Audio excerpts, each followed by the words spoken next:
poprosit, jestli vy, co sedíte před tím mantinelem, si můžete sednout dál, protože porota potřebuje vidět pořádně na nohy, na to, jak to jde tanečníkům a tím pádem potřebuje prostor. Děkujeme. A kdo teď právě přijde, to už je asi zřejmé podle toho, co se tady děje. BDS!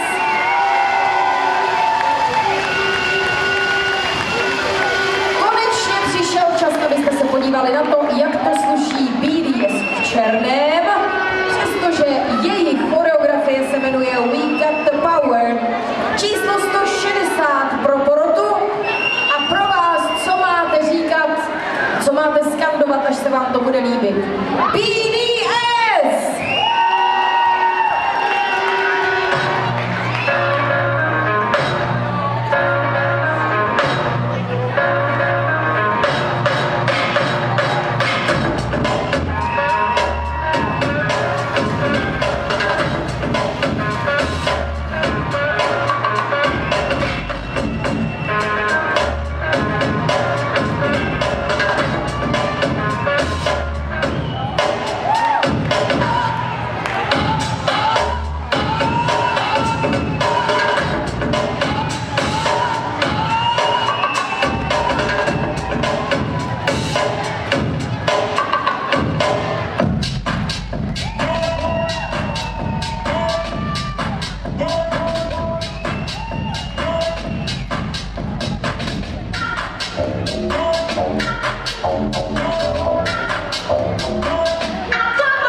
Thank you.